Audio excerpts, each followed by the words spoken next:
Bismillahirrahmanirrahim. Assalamualaikum warahmatullahi wabarakatuh. Alhamdulillahilladzi kana bi'ibadihi khabiran wa basira. Tabarakalladzi ja'ala fis sama'i burujan wa ja'ala fiha sarajan wa qamaran munira. Asyhadu an la ilaha illallah wa asyhadu anna Muhammadan 'abduhu wa rasuluh alladzi yab'atsu bil haqqi basyiran wa nadhira wa da'iyan ilal haqqi bi idnihi wa sarajan munira. Allahumma salli ala alihi wa sahbihi wa sallama tasliman katsira, amma ba'd. Pada kesempatan yang berbahagia pada pagi hari ini, saya akan menerjemahkan sebuah pidato, sebuah video, sebuah ceramah yang berjudul sebab-sebab diterima atau ditolaknya suatu doa. Bisa kita lihat ini cuplikan videonya. ثانيا عدم استحضار القلب، وهذا السبب الثاني هو مرتبط مع السبب الأول في تكملة الحديث. ناس يرفعون يدهم ويدعون يا رب اغفر لي وارحمني وتب عليني وجاوز عني وما ادري ايش واغفر لي وانصرني وتب يا الله.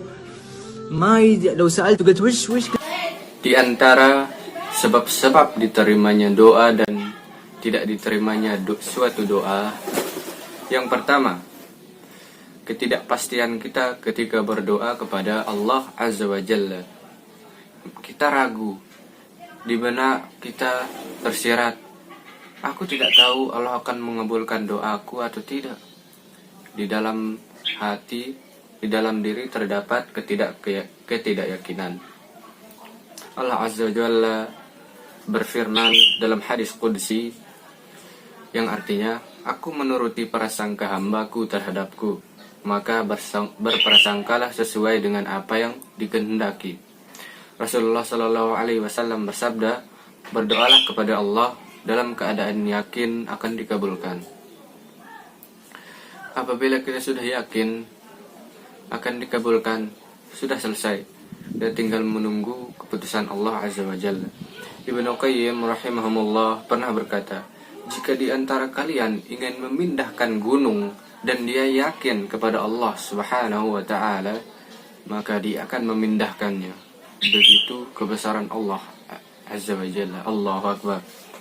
Allah Azza wa Jalla tidak ada yang mustahil baginya. Yang kedua, dari sebab-sebab tidak diterimanya doa adalah gagal untuk membangkitkan hati. Alasan kedua ini berkaitan dengan alasan yang pertama dalam penyelesaiannya pada hadis. Seseorang mengangkat tangannya lalu berdoa, ya Allah, beri aku rezeki, ya Allah, beri aku keturunan, ya Allah, beri aku kesehatan, beri aku, dan lain-lain. Tapi hati mereka tidak ikut untuk berdoa, hati mereka tidak khusyuk, dan atau mereka hanya berdoa tetapi hati mereka tidak ikut dalam berdoa. Atau yang dikatakan, atau mungkin mereka hafal betul dengan doanya, sangat hafal di luar kepala dengan doanya, dengan penyebutan lafalnya, akan tetapi hatinya tidak ikut untuk berdoa kepada Allah Subhanahu wa taala. Apa yang kau katakan?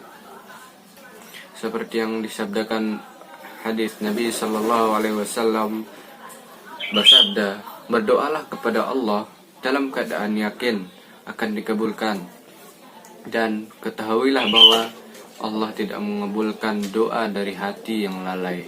Artinya hati tidak ikut berdoa.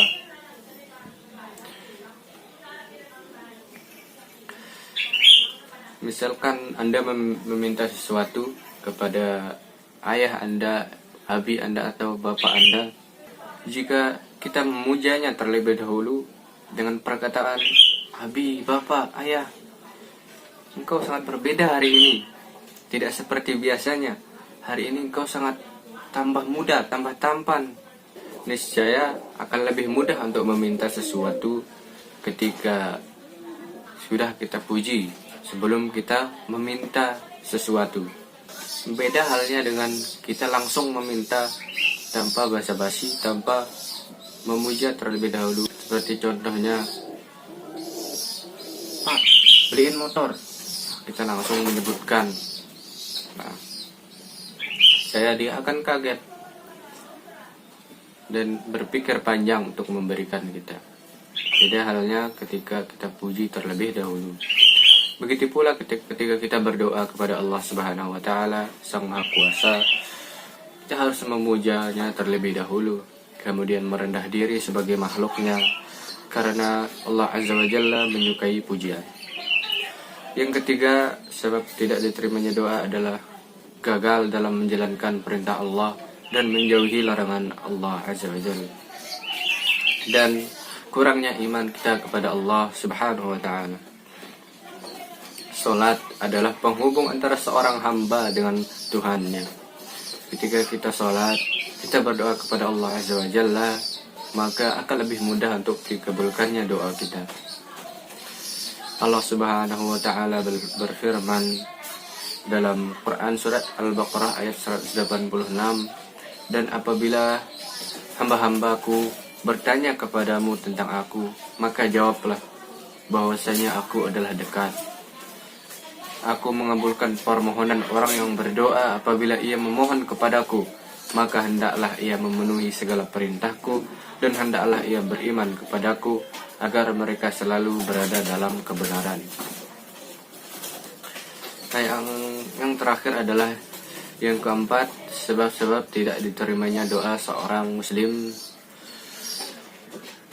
Yang keempat adalah, lihatlah makananmu, lihatlah minumanmu, lihatlah pakaian yang kamu pakai, dan lihatlah dengan apa kamu memberi makan anak-anakmu, keluargamu. Dan ketahuilah bahwa Allah Subhanahu wa taala menyukai sesuatu yang baik dan tidak menerima kecuali hanya yang baik. Rasulullah Shallallahu alaihi wasallam bersabda, sesungguhnya Allah Maha baik dan tidak menerima kecuali yang baik.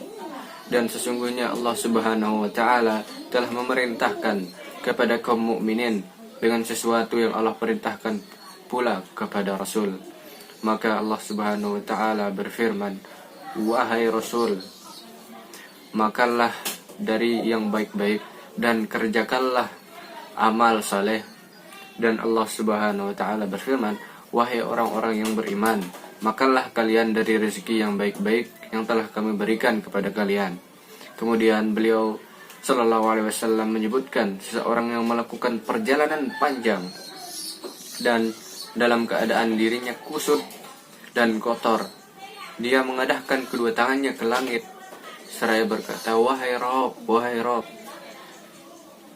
wahai Robku. Dia berdoa, namun makanannya haram, minumannya haram, dan pakaiannya haram, dan kenyang dengan sesuatu yang haram.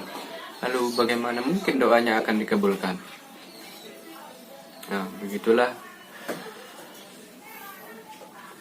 Maka dari itu kita harus menjaga makanan kita, minuman yang masuk ke dalam perut kita, pakaian yang kita pakai sehari-hari, dari topi, celana, baju, sepatu, semuanya kita harus jaga.